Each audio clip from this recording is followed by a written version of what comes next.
So if your head spins, you can always watch the video. You can always get the slides from Dax or Dale. But this is a topic I had planned to do, and then I think it was the first week I mentioned the idea of two powers in heaven and two Yahwehs. And that prompted a question afterwards, like, what in the world are you talking about?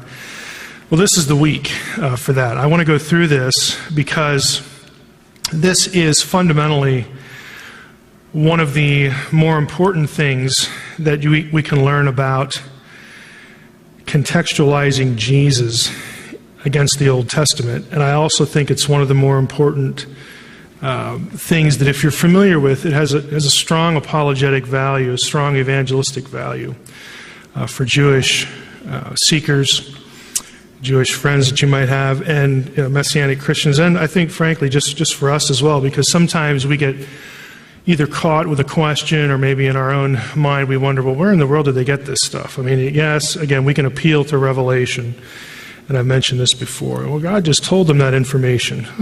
No kidding. I mean, God can do that. But there's a lot to be said for continuity between the Testaments, and I think this is one of the most striking examples of it. And I'm going to take you through a number of passages tonight again quickly to try to introduce you to the answer for a really basic question, and that is, since Christianity was born out of Judaism and the first converts were naturally Jewish, how is it that God-fearing Jews could wrap their minds around the notion of worshiping and praying and speaking of the God of Israel as God, and in the same breath doing the same thing to Jesus? Why did they not see that as a problem? Why did they not think it was a violation of monotheism or of the Shema, the Lord our God is one? The answer to that comes from the Old Testament, because they had a two Yahwehs mental backdrop from their own scriptures, that when Jesus came along, it was very easy to move toward him being the second Yahweh, the second power. And I'm going to show you a little bit about how this works in Judaism up to the 2nd century AD, and then, of course, apply that to the New Testament and the Old Testament. Now, this is an important book if you wanted to really read in the subject. This is the one I recommend. Written in 1977 by Alan Siegel. He's a Jew. He's a professor of Jewish studies. I think he still teaches at NYU. Two powers in heaven. Now, he views the two powers teaching as a heresy because he's Jewish. But his book is about the fact that it used to not be a heresy. And that's what drew him into the topic. This is actually a publication of some work he did on his dissertation way back when. Siegel says, the basic heresy involved interpreting Scripture to say that a principal angelic or hypostatic manifestation in heaven, in other words, another character, was equivalent to God. Okay, that was the basic issue. The idea of the second power was not considered heretical until the 2nd century CE. That's AD. It means the same thing. So sometime during the 100s, Jewish theology changed. Prior to that, it was okay to talk about two gods, two Yahwehs in heaven. But after that, it was not.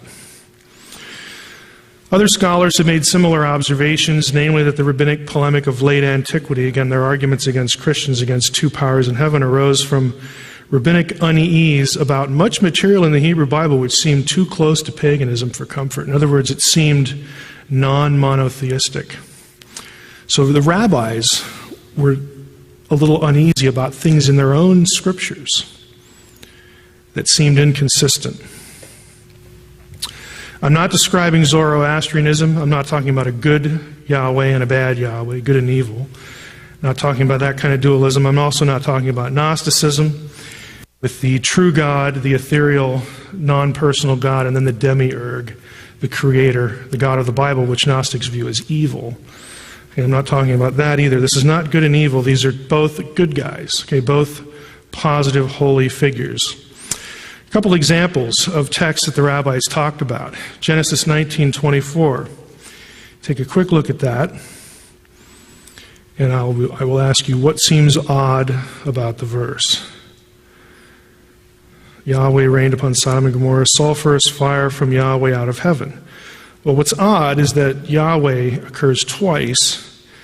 So Yahweh rains down fire from Yahweh. It's just awkward. And there were some rabbis that thought, that just sounds really odd, or I don't know how we would handle that in the context of the Shema. Again, the Lord our God is one.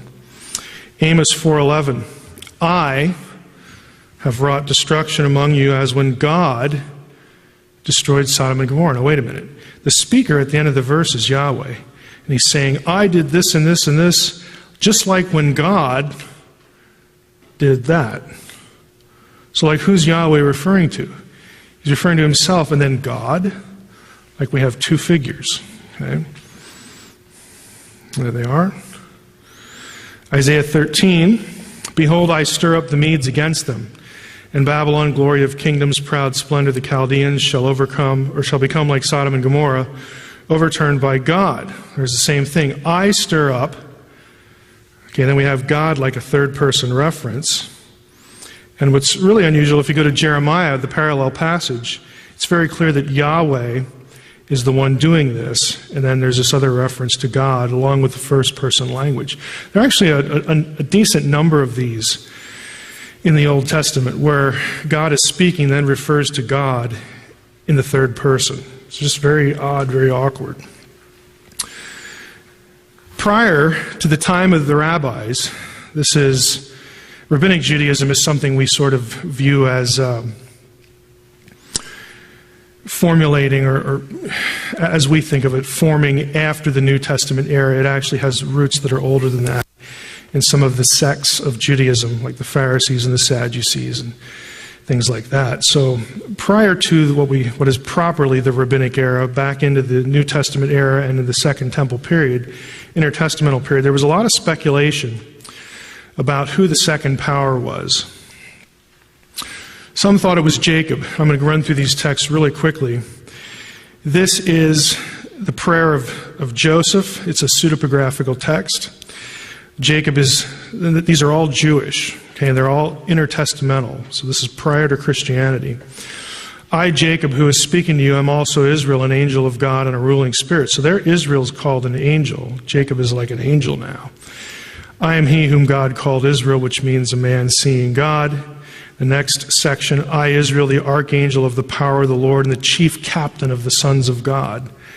So Jacob becomes an angelic figure, and he becomes the lead of all the heavenly host, in some Jewish thinking.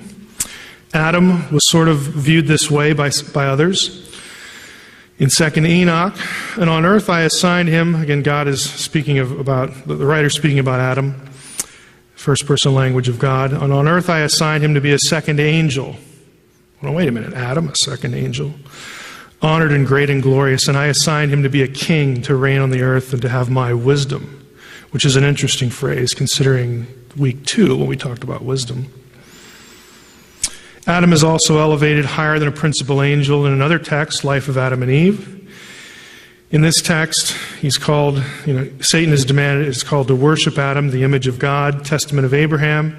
Abraham is shown a man seated on a golden throne who has a terrifying appearance like the masters, like God's. And he finds out this is the first form to Adam. So Adam becomes this exalted sort of number 2, or right there with God kind of figure. Enoch himself, in one text, gets sort of taken to heaven, like we have, the language of Ezekiel, some of these visionary experiences of biblical characters. Enoch, in the book of 1st Enoch, this happens to him.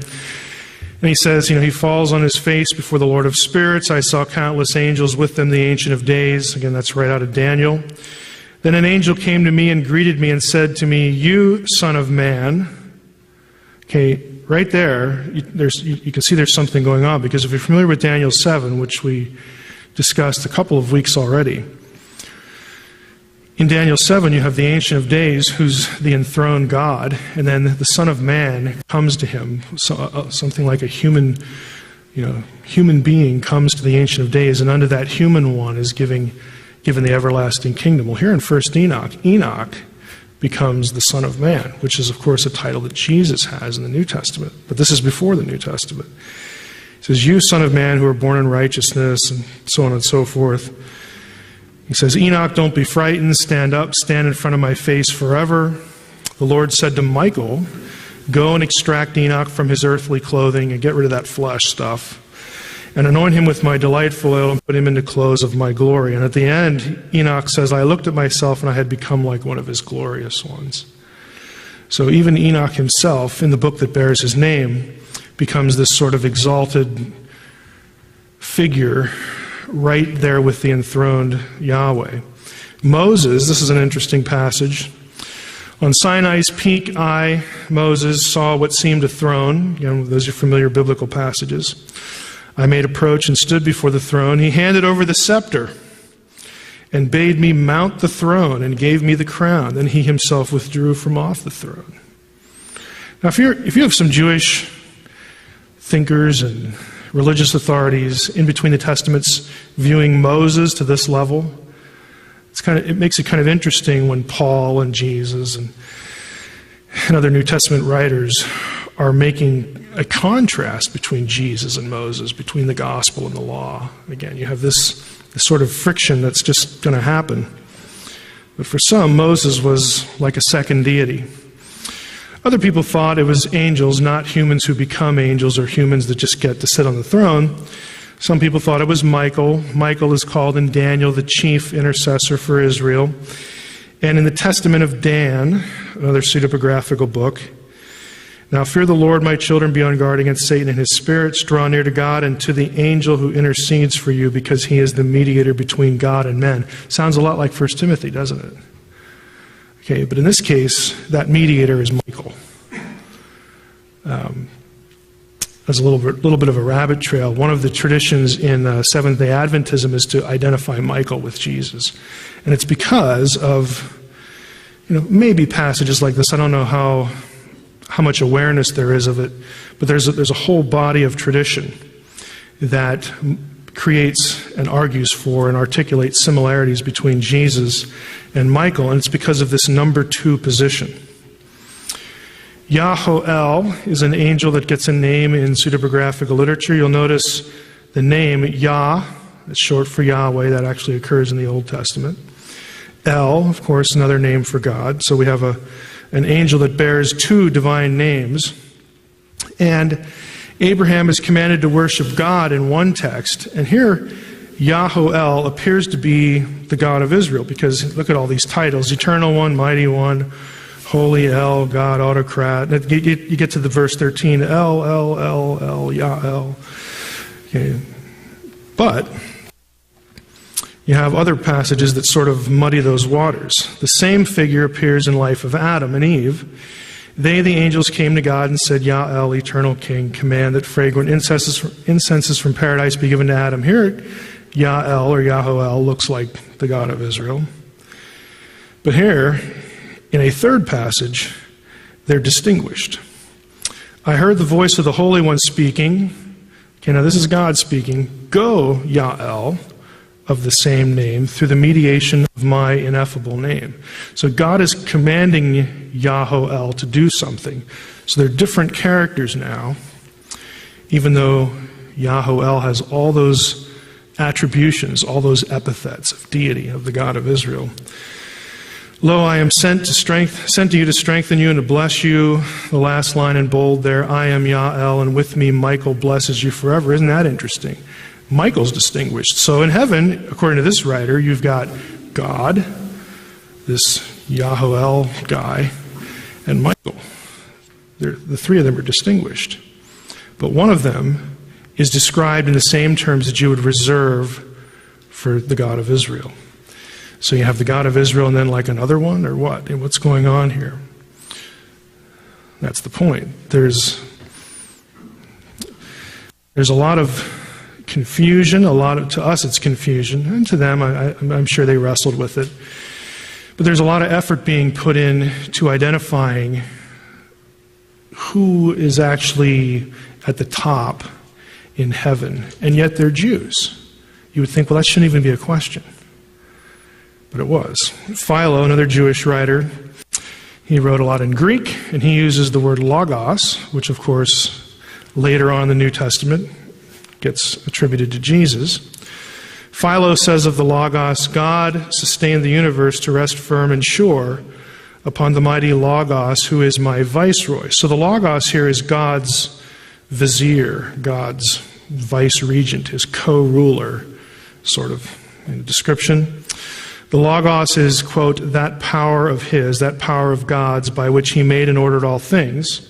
That sounds very New Testament. Remember we talked about how Jesus was the agent of creation in a number of New Testament texts. Not only is God between the two primary powers, that's picking up with a different context, but so is the Logos. While God is indeed one, there's an affirmation of the Shema on Philo's part, his highest and chief powers are two, goodness and sovereignty. And in the midst of between the two, there's a third which unites them, the Logos, for it is through the Logos that God is both ruler and good. So here we have like God's attributes funneled through this other guy, which sounds really odd. And to a Jew today, it would sound almost blasphemous. Like God doesn't need anybody else. What's this language about, the attributes are in this other being? Philo also refers to the Logos as God, theos. He uses the term deuteros theos, the second God. And he refers to there being two gods, a synonym for two powers in Jewish thought. That's a quote from Siegel, citing Philo's writings. So what I want you to see here is that these are Jews. None of these people, none of these writers, none of these books were ever anathematized as heretical. This was a commonly accepted speculation about who is at the top in the heavenly realm because of something we will see in a moment. Because of certain things that are going on in the Old Testament. And the rabbis knew their text really well. And they picked up on some of the odd passages like Genesis 19, some of this language where God is speaking and then refers to God. They knew that really well. And so between the Testaments, they're coming up with candidates. Afterwards, though, after they declare it a heresy, they need to come up with some other explanation because we can't accept that there's two. Because we've made that a no-no now. So later rabbis did this. Exodus 15:3 was sort of their beginning proof text. Yahweh is a man of war. Yahweh is his name. So what they said, and Siegel cites one of the later rabbis, and here's his explanation, or his exegesis. Yahweh is a man of war is to be interpreted as a descriptive statement referring to God's manifestation as a young warrior when he destroyed the Egyptians at the Red Sea. Yahweh is his name. That's necessary because at Sinai he reveals himself as an old man. So what the rabbis are saying is, look, all this stuff that looks like two Yahwehs, it's really one Yahweh but manifested in two ways. It's two modes, it's two manifestations, it's two sort of appearances. Is God ever described as an old man on Sinai? No, he's not. Okay, I'll just plant that seed right now because this is going to break down pretty quickly. But this is the rabbinical view. Okay, that we're talking about one person in two modes of existence, and they're going to try to go to their scriptures to demonstrate that. And the major text is Daniel 7. Siegel notes, again, the proof text used by the rabbis. As I looked on, thrones were set in place. The Ancient of Days took his seat. His garment was white as snow, hair and head like lamb's wool. So there he's old. Throne was tongues of fire, again, just like Ezekiel 1. It's God. We know who that is. The court sat, the books were open. One like a human being came with clouds of heaven. He reached the Ancient of Days. And so there's this other one who's a man. Okay? So the rabbis say, aha, we've got an old God and a God who's a man figure. But they're really just two They're really the same guy, but depending on like where you were at and looked in the scene, you would see one and then you'd see the other. And, you know, this one symbolizes this and that one symbolizes the other. Problem. There are other places that I'm going to show you, either at Sinai or not, where you have a description of God, and this breaks down. There's no old man in Exodus 3. Exodus 3 is the burning bush. There are two figures in there, and neither of them are old men. We'll show that passage in a moment. The warrior man who's elsewhere identified as the angel of the Lord, who's in the burning bush with Exodus 3, is with Yahweh, so how can they be the same? You could ask the same for Daniel 7. If they're both there at the same time, how are they the same? In just different modes. Okay? And there's another passage that we'll look at that really creates problems for that. And third, the Son of Man in Daniel 7 is never cast as a warrior. So the rabbinical explanation of same God, two different modes, might sound like it works, but there are problems. These are three initial ones. Siegel admits this. He says, well, you know, in his mind, this is the answer, because he's Jewish. But he says, I have to be honest, it may easily be describing two separate divine figures anyway. So, like, what do you gain? Well, not a whole lot. Let's go back to the scriptures, actually, and I'll show you what leads up to all this, and show you how the Jews were better off saying, hey, there's two, just like they did before they declared it a heresy, because that's going to become apparent when I go through this. They're better off doing that than after they declared it a heresy and saying, oh, it's just one guy in two forms. Okay, that one is really hard to defend. The other one is pretty much apparent. Now, go back here. The word I'm not going to spend any time on because we've hit this for 2 weeks. There's the Word of God who comes to certain individuals, and he is embodied at times. At times, the language of physicality is attributed to the Word. Okay, we've seen those passages. Let's talk about the name. Sometimes God is referred to as the name, or the name of the Lord does things, and then later he's referred to as God. The idea comes from Deuteronomy, specifically this chapter. Do not worship the Lord your God in like manner, but look only to the site that the Lord your God will choose amidst all your tribes as his habitation, to establish his name there. Now this is God, through Moses, telling Joshua and the people what they're supposed to do when they get into the promised land. You know, one of the things that they're going to do is they're going to build a temple. Okay, they're going to build a central site at which God is worshipped. And you see this phrase occur in Deuteronomy a lot.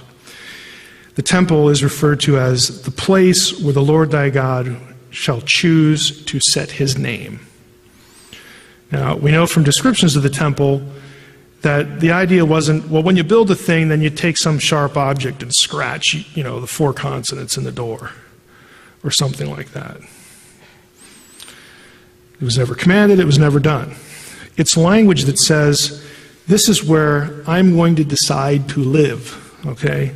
I'm going to be there. I'm going to set my name there. Now you think, well, if that's the point, why doesn't God just say, hey, I'm going to live there? Okay, because God's telling you, somewhat cryptically, that I'm going to put myself there, but I'm still everywhere else. It's the language of localization, but yet God can't just be at only one place. It's sort of an expression for God's essence, his glory. It's going to inhabit the temple. And we know that that's how it was because we read through the books of Kings and all that and other passages. So is the name just another way of referring to Yahweh? It is, in most instances. Here's an example.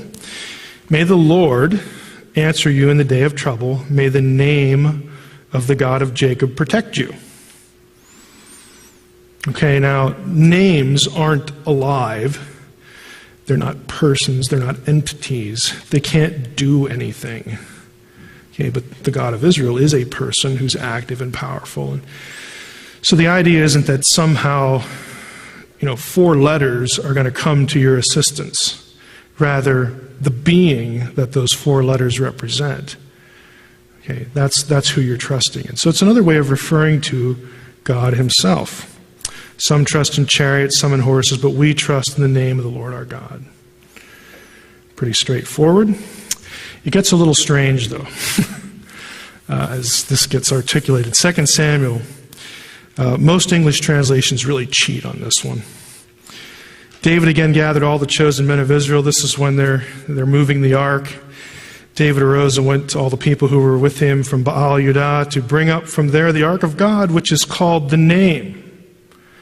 The ark is called the name of the Lord. Now the ESV has the ark is called by the name of the Lord of hosts. Now I'm sorry, that is just wrong. Because here's what the Hebrew says. It says, Asher Nikra Shem, who is called the name Shem Adonai Tzavaot, the name of the Lord of hosts. Okay, name occurs twice in the verse. It's very clear. The ark was called the name. Now, what does that mean? Anybody? Why would you associate the ark with the presence of Yahweh? His writing was inside. Right. The tablets are inside. What are some other reasons? What is it about the ark? Cherubim on the top, the mercy seat. This is where God was perceived to sit or be. Okay, the tent of meeting, all that Old Testament imagery. This is the place where God was. Okay? Just like the temple, which is why they put the ark in the temple later on. Actually, they put the whole tabernacle in the temple, but we don't need a rabbit trail there. Isaiah 30:27. Sometimes the name is personified as though it were a person. Because again, it's just a substitute for Yahweh. Behold, the name of the Lord comes from afar. Well, like names don't travel. In blazing wrath, with a heavy burden, his lips full of fury. Well, again, that's language of personification. The name is now cast as a person. His tongue like devouring fire. Now, the name theology becomes important when you start looking at the angel of the Lord, which is why I always begin with it. Exodus 3, familiar passage. Who's in the bush? God. Yeah, he is. Who else? He's not alone. Okay, verse 2. An angel of Yahweh appeared to him in a blazing fire out of a bush. Okay, it's Moses. He says, boy, I got to turn aside and look at this. And then in verse 4, when Yahweh saw that he, Moses, had turned aside to look, God called to him out of the bush. So you got angel, Yahweh, and God, all three terms used in the passage. Now either the angel is Yahweh, or the angel and Yahweh are separate. And what I'm going to suggest to you through the rest of the time tonight is, the answer to that is yes. Okay. The angel is Yahweh, but he's not. He is, but isn't Yahweh. And I've used this language before, and we use it, but we don't maybe think about it when we talk about Jesus. Jesus is God, but he's not. Okay, he's not the Father. In other words, we distinguish persons within the Godhead, but yet they're all equal in essence. That's what's going on here and in a number of other passages. They have the category of a Godhead, where you've got different, not the same, different entities who are Yahweh but are still distinct. Okay, that's the point you need to fix in your mind. And it comes right out of the Old Testament. Exodus 23, this is the key passage that goes back to the name. God tells Moses when they're embarking to go to the land, I am sending an angel before you to guard you on the way, and to bring you to the place that I have made ready. Pay heed to him and obey him. Do not defy him, for he will not pardon your offenses or forgive your sins, more literally. Why not? He won't do that since my name is in him. My essence, my glory, what I am. Me. I'm in him. He is me, and I am he. Okay, try to parse the language here. My name is in him. And if you go, this is Exodus 23, you go through the Pentateuch, you got the Ark, you got Deuteronomy language. The name was considered to be Yahweh. So the angel is an embodiment of Yahweh. And guess what? Sometimes Yahweh and the angel are both in the same scene. Deuteronomy 4 is a nice backup verse for the essence. Yahweh says, I brought you, or the writer says that Yahweh, the Lord, brought you out of Egypt with his own presence. Okay? We just saw it was the angel, here it's the presence. Exodus 33, God says, my presence will go with you, and I will give you rest. Judges 2, the angel of Yahweh came up from Gilgal to Bochim. This is when they're in the land, they're supposed to be getting the job done. The angel shows up. The angel's been with them the whole time. And he led them into the land. And he shows up in a number of episodes. I brought you up from Egypt. Look at the use of I. I brought you up from Egypt. I took you into the land, which I had promised on oath to your fathers. And I said, I will never break my covenant with you.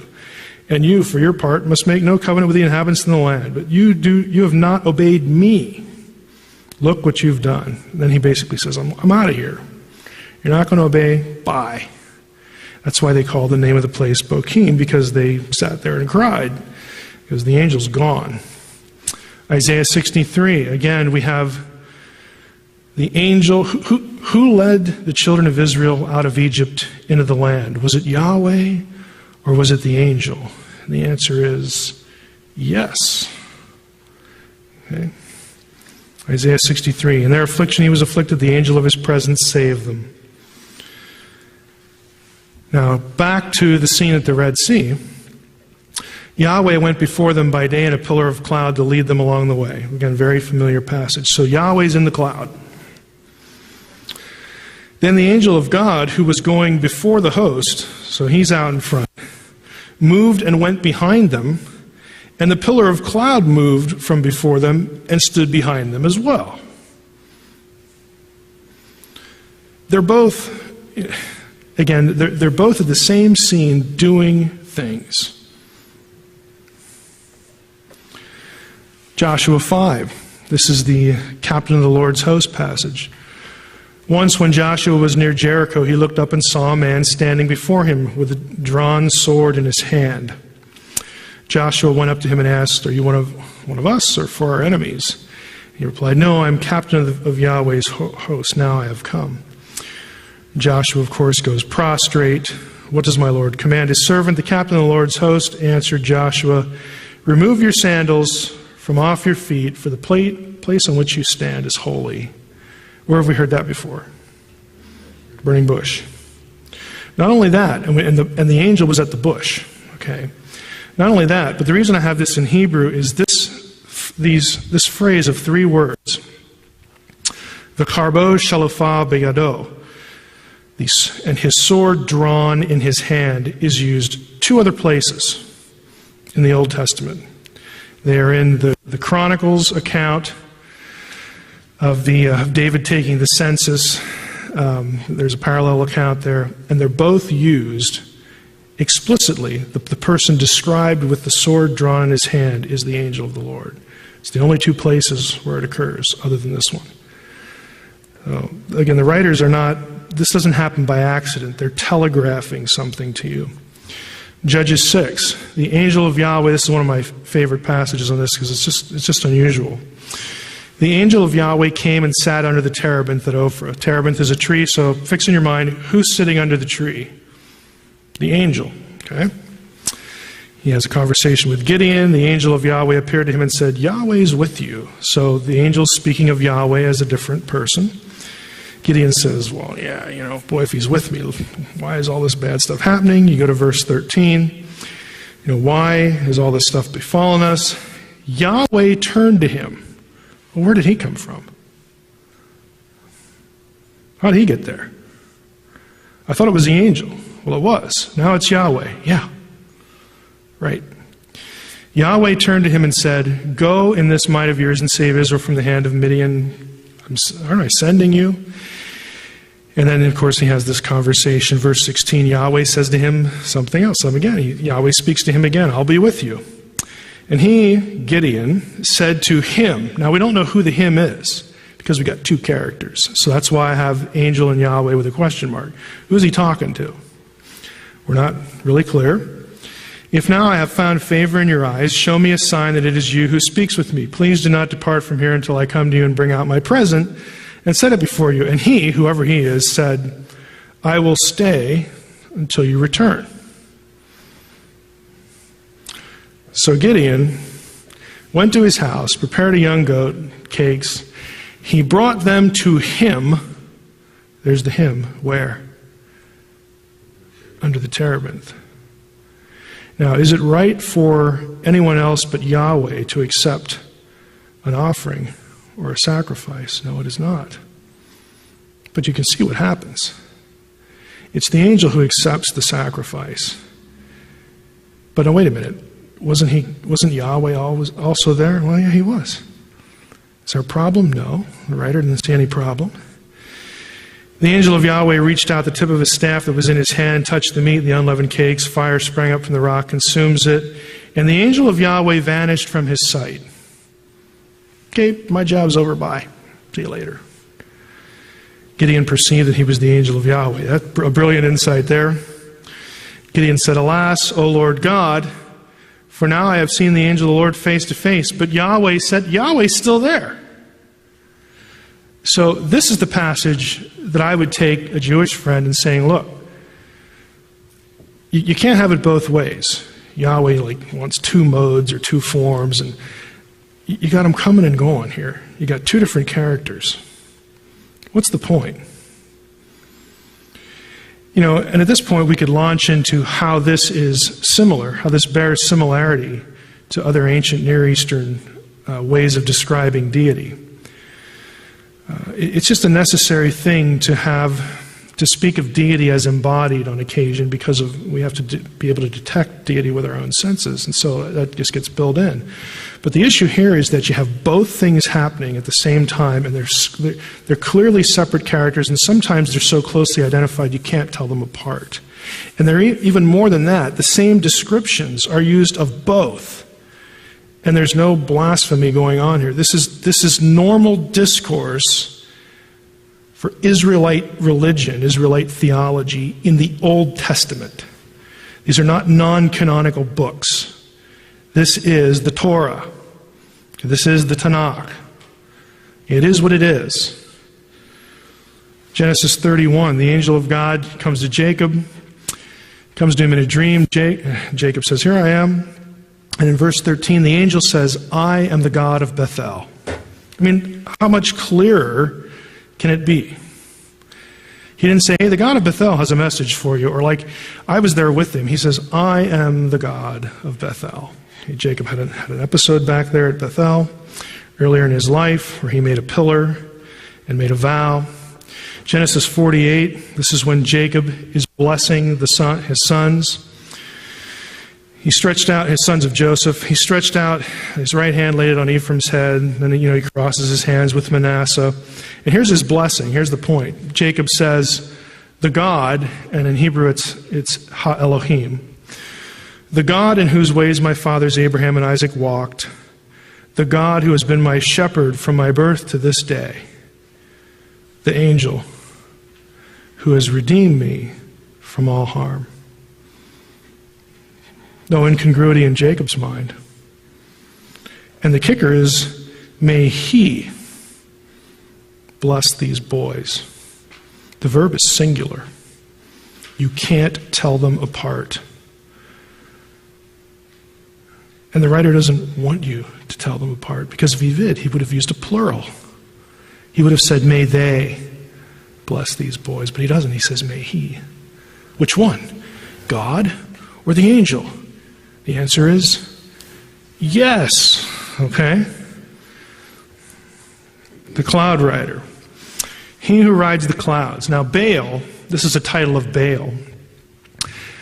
I like to reference this for a couple of reasons, but one is, sometimes you get into discussions with people and they say, well, one was God and the other one was like not really God, just sort of divine or something like that. Well, okay. Let's talk about Baal. Okay, Baal was not mistaken by anyone for being other than a deity across the ancient world. There are Baal shrines practically everywhere you go, hundreds of them. Okay, Baal was a deity to lots of people, all the way into Roman times. They're still worshiping Baal. Baal is not an angel. Okay, he's not something else. He is a god to the ancient people. Okay, one of Baal's titles is the one who rides the clouds. This title, because it was so clearly identified with the deity, this title is used in the Old Testament 4 or 5 times. It is always used, with one exception, of the God of Israel. Because what the Israelite writers are doing is, look, there seems to be some confusion, like the confrontation with Elijah. Who are you going to worship, Baal or Yahweh? Like, make up your mind. The problem was that the seat of Baal worship was next door in Syria. And so there was a big problem with keeping the Israelites worshiping Yahweh and not Baal. So a couple of times the biblical writers say, okay, Baal's the one who rides the clouds. We're going to use that title and attribute it to Yahweh to make it clear in our readers' minds of just who rides the clouds, who's the one who brings rain, who's the one that grows our crops, all these things that they associated with Baal. So here are some examples. Deuteronomy 33, there's none like God, O Jeshurun, who rides through the heavens to your help. Again, Deuteronomy 33, talking about the God of Israel. Psalm 68, sing to God, sing praises to the Lord, to him who rides in the heavens. Okay? Psalm 104, O Lord my God, you are very great. He lays, this description, covering yourself with light as garments, stretching out the heavens like a tent. He lays the beams of his chambers on the waters. He makes the clouds his chariot. There's, this reference to the rider on the clouds again. Isaiah 19, behold, the Lord is riding on a swift cloud. Yahweh's riding on a swift cloud. So they're doing this to reinforce that it isn't Baal who does this, who does all the things that we associate with the God who governs the clouds or who controls things up there. It's Yahweh. It's not Baal, it's Yahweh. Here's the exception. As I looked, thrones were set in place. Again, Ancient of Days takes his seat. The court sits, divine council again. I saw in the night visions, and behold, upon the clouds of heaven there came one like a son of man. Who's the cloud rider now? It's not the seated God of Israel. It's somebody else. There are 2 deities in the passage. This is why this became a critical text for not only the discussion of a second power, but also we have to be able to answer Daniel 7, or we're sunk. Because there's clearly 2. Everybody in the ancient world knew this was a title of deity. The one who rides the clouds. And here it ain't the God of Israel. It's somebody else. Yahweh gets described in human form as well. Genesis 18, he's one of the 3 men who sit down and Abraham brings them a meal, and in verse 8, they eat. So he's clearly embodied. Exodus 24, Moses, Aaron, Nadav, and Avihu, and the elders go up to Sinai, and it says, point blank, they saw the God of Israel. Okay, under his feet, there's payment of like sapphire stone. This is actually coming from Baal literature as well, because this is a stock description of Baal's palace. And again, they want to be clear, it is not Baal who inhabits the heavens and rules everything. It's Yahweh. Again, this stuff happens a lot in the Old Testament, and it's for theological reasons. They're trying to do a theological corrective to the people who are reading their text. Ezekiel 1, famous passage in Ezekiel. Likeness on the throne, human appearance. Now let's look at Jesus against all of this. If you were a Semite, if you were a Jew living in the 1st century, if you were familiar with your Old Testament, you knew all the stuff that I just covered, and there's more, you had this idea in your mind that there's Yahweh, but there's actually two. There's the Yahweh who's invisible that we never see, and then there's this other Yahweh that we can see because a lot of times he's in human form. And they're not two gods. We're not worshiping two gods. We're worshiping one. The Lord our God is one. There's unity there. But there's two, and there's still one, and there's two, and they're different. I mean, they had these things in their head that they could sift information through. It was their grid, their interpretive grid. So along comes Jesus. And not only that, but they had all the other Second Temple stuff, where Jewish thinkers are trying to identify the second one. They have all this. Then Jesus comes along, the New Testament writers, and they write stuff like, in the beginning was the Logos. And the Logos was with God, and the Logos was God. And the Logos became flesh and dwelt among us. We've seen his glory, the presence. Glory is of the only Son from the Father, full of grace and truth. No one has ever seen God, the only God who's at the Father's side. Now wait a minute. I thought God was the Father, so how can God be at the Father's side? Well, it's easy if you have two. Piece of cake. The angel, Jude 5. Now I want to remind you, although you once fully knew it, that Jesus, who saved a people out of the land of Egypt. Well, wait a minute. I thought that was God. No, it was the angel. Maybe Jesus, angel was the embodied Yahweh, and the Word became, okay, I get it. I'm tracking.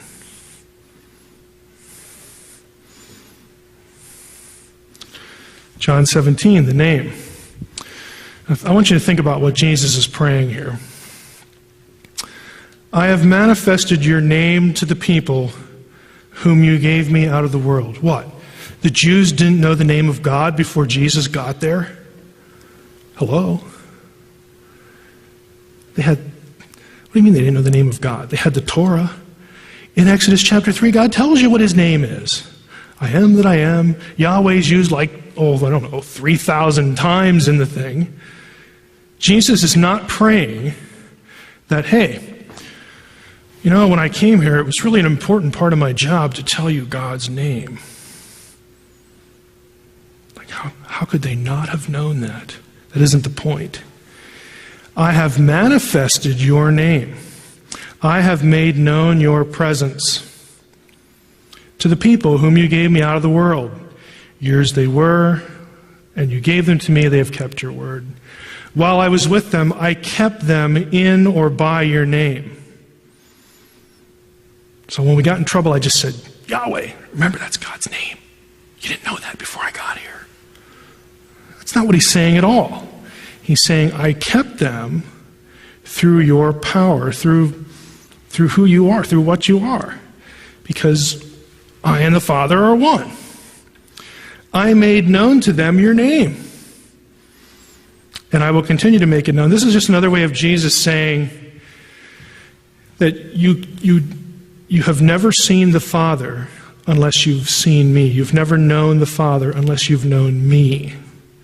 It's the same way of saying, I am him, but I'm still me. Okay? Again, it's this language of fusion and dichotomy at the same time. One who rides the clouds. I saw in the night visions, again, Daniel writing, Son of Man riding on the clouds. Matthew 26. This is Jesus at his trial for Caiaphas. Those who had seized Jesus led him to Caiaphas, the high priest. The priest stands up and says, don't you have an answer to make? What is it that these men testify against you? But Jesus remains silent. The high priest gets a little fed up with that and says to him, I adjure you by the living God, tell us if you are the Christ, the Son of God. Quit beating around the bush. Say something. Jesus said to him, you have said so. But I tell you, from now on, you will see the Son of Man seated at the right hand of power and coming on the clouds of heaven. His answer to Caiaphas is he quotes Daniel 7. Like, what kind of an answer is that? I'll tell you what kind of an answer it was. It was a punch in the face, is what it was. He's saying, I am the Son of Man. And this is Jesus' favorite title for himself through the New Testament. Most of the time, it's just a reference to being the human one. But isn't that kind of curious? I mean, honestly, if you met a guy at work that referred to himself as the human one, wouldn't you think he was a little odd? Well, like, no kidding. You know? Most of the time, it's a reference to humanity. But here, he quotes Daniel 7, point blank, and he puts himself in it. And Caiaphas gets it immediately, because look at what he does. Then the high priest tore his robes and said, he has uttered blasphemy. He just made himself the second Yahweh. He just made himself the second power.